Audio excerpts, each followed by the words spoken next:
concepto de material en educación a distancia es muy abarcativo. ¿Por qué razón? Pues porque simplemente se dice material en educación a distancia. Luego entonces el material es en cierta forma como lo indica el concepto, cualquier elemento que es visible o tangible y que podemos utilizar en esta modalidad educativa. La educación a distancia es ahora una estrategia de educación, puesto que la educación presencial, que así se le ha denominado para diferenciarla de la educación a distancia, o también educación de claustro o educación áulica, era una forma de hacer educación, una forma de hacer educación formal. Ahora la educación formal ha encontrado otra estrategia de educación que es a través de la modalidad educativa a distancia. Dentro de esta modalidad queda muy claro que para poder realizarla debemos emplear materiales de todo tipo, educativos y no educativos. Entonces podemos utilizar materiales digitales que apoyen, materiales educativos que apoyen también a la formación de una persona, o netamente y expresamente elaboración de material didáctico con un propósito muy definido como es el aprendizaje. Entonces el material en educación a distancia, decía yo en un principio, es un concepto bastante generalizador, en donde casi cualquier elemento podríamos decir, pues esto es un material de educación a distancia. Puede ser un software, puede ser un documento, es decir, cualquier cosa que empleemos para esta estrategia educativa, ese es un material de educación a distancia. Cualquier cosa que empleemos dentro de esta modalidad, ese es un material. Bien, entonces pasemos ahora a lo que sería un material educativo. ¿Qué cosa es un material educativo? Pues es a cualquier soporte que contiene información que es aplicada a una situación educativa. Luego entonces, por ejemplo, si hay un artículo que fue escrito para algún propósito que no era educativo, sino simplemente de difusión cultural o de difusión científica o de difusión entre pares o de información especializada entre pares, por ejemplo artículos que aparecen en revistas y son traídos hacia un salón de clases o hacia un curso en línea, ese material se puede convertir en algo educativo, ¿sí? Porque se le aplica para la educación, para educar, para hacer algo. Entonces, el concepto de material educativo es también muy abarcativo, porque podríamos decir que casi cualquier objeto puede llegar a convertirse en un material educativo. Les pongo un ejemplo. Tengo en este momento esta hoja aquí en mi mano. Bueno, si yo le preguntara a alguien, ¿esto es un material educativo?, generalmente contestaría la gente, no, pues eso no es ningún material educativo. Pero si yo les digo que este material dentro de un salón de clases o en un video explico cómo se fabrica el papel, cuál debe ser la calidad, cómo son los cortes, qué gramaje debe tener, qué composición química se realiza, cuáles son las sustancias que se emplean, etc. Si yo voy a hablar de la fabricación de el papel, este elemento se convierte en un material educativo. Por sí solo no es ningún material, simplemente es material. No es ningún material educativo, simplemente es material, ¿no? Pero cuando yo lo meto dentro de un contexto educativo, entonces, bueno, pues ese elemento se convierte en un material educativo porque está sirviendo para educar. ¿Cuál es la diferencia entre material educativo y material didáctico? Bueno, yo aquí lo que observo es que algunos inclusive especialistas, gente que está dedicada a la cuestión educativa en educación a distancia, llegan a confundir con mucha facilidad el concepto de material educativo con material didáctico. El concepto de material didáctico es más específico. Ya habíamos quedado que material es todo aquello tangible, todo aquello que podemos oír, escuchar, ver, etcétera, que podemos manipular. ¿Y qué cosa es lo educativo? Aquello que se lleva a un contexto dentro de un ámbito de educación, es decir, que pretendemos que eso nos sirva para enseñar algo. Pero cuando un material adquiere la categoría de didáctico, bueno, pues como su nombre lo indica, cuando contiene elementos de didáctica, ¿sí? Y cuando ese material es didáctico, cuando más se aproxima a facilitar el aprendizaje. El material didáctico por lo general se caracteriza que es diseñado ex profeso para enseñar algo.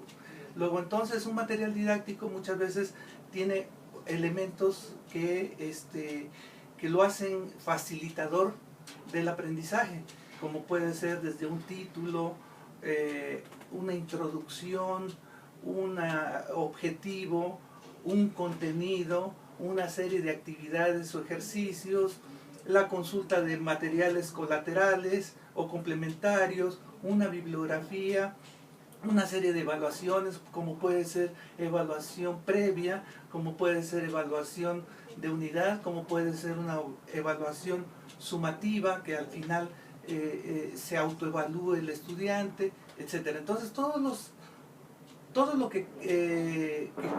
material que contenga la mayor cantidad de elementos didácticos que faciliten el aprendizaje, alcanzará el grado de didáctico. Entonces, un material será más didáctico cuanto más elementos contenga que faciliten el aprendizaje en un estudiante. Entonces, básicamente, eso sería el material didáctico.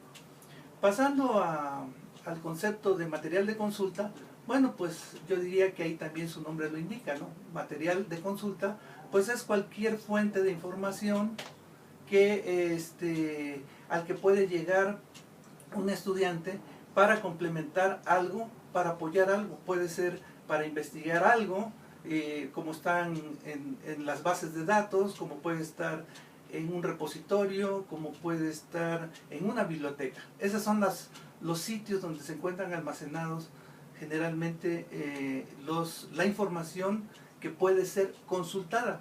Pero esa información no está diseñada para estudiar o más bien para aprender.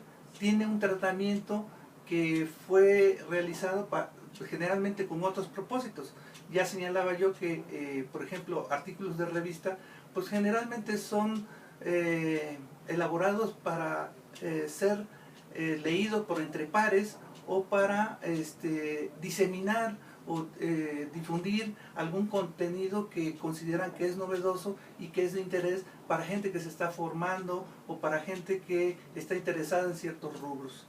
Entonces, el material de consulta no es otra cosa más que aquel que se encuentra almacenado en un repositorio, en una base de datos, detectada en una base de datos o en alguna biblioteca.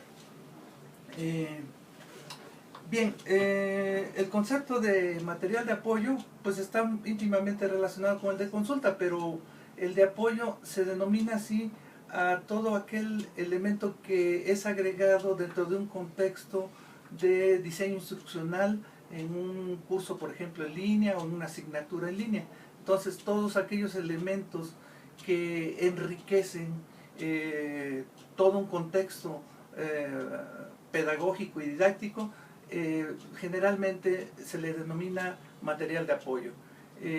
Por ejemplo, en el caso de un salón de clases, pues un material de apoyo podría ser un pizarrón, un material de apoyo podría ser un libro X que no está diseñado como libro de texto, es decir, que no fue construido para decir, este libro es solo para estudiantes del tercer semestre de la carrera tal, con el nombre de tal o la disciplina tal, sino que ese libro fue diseñado para otra cosa y bueno, se le usa como apoyo para complementar. Ahí hay información que enriquece el contenido de algún tema que se está estudiando. Entonces, eso sería un material de apoyo.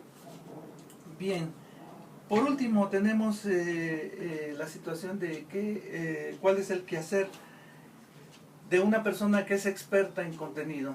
Bueno, pues en el pasado básicamente alguien podría ser docente simplemente porque era experto en contenido. Si ustedes se fijan bien, en el tercer nivel educativo, el terciario, o sea, el universitario, docencia media, superior y posgrado, los docentes son improvisados. ¿Qué quiero decir con esto? Que bastaba con que el docente supiera de alguna disciplina para que en ese instante pudiera colocarse frente a un grupo y, y mostrar su expertise, es decir, ser experto, por ejemplo, en matemáticas, en historia, en biología, lo que fuera, ¿no? Y con eso bastaba. Entonces, bueno, actualmente en educación a distancia podríamos decir que la función de un experto en contenido pues es desarrollar precisamente lo que es el objeto de estudio, el material de estudio, pero se recomienda que estas personas que son expertos en contenido tengan por lo menos algunas nociones de lo que es la didáctica, lo que es el diseño instruccional y lo que es el diseño de material didáctico, con el objeto de que cuando él muestre ese contenido a estudiarse, se le dé un tratamiento didáctico. Yo siempre he dicho esto, si una forma de comunicación, las formas de comunicación hay géneros, por ejemplo, géneros literarios como la comedia, el teatro, la narrativa, la novela, la prosa, la poesía, etcétera. Uno debería de preguntarse, ¿y cuál es el género que empleamos en educación? Y yo siempre respondo, el didáctico. El didáctico es el género que nosotros empleamos los profesores. Es decir, nosotros tenemos que hablar didácticamente. Es decir, tenemos que darle un tratamiento a nuestro contenido de tal manera que le facilite al estudiante el que pueda aprender. Entonces, ¿cuál es el quehacer de un experto en contenido? Pues decir las cosas lo más didáctico posible. Y para esto es importante que tenga por lo menos algunas nociones de la didáctica para hacer material didáctico, para utilizar recursos de comunicación o fuentes, formatos o soportes en el cual pueda vaciar didácticamente ese contenido. Eso es lo que yo diría en última instancia de lo que debería ser el quehacer de un experto en contenido.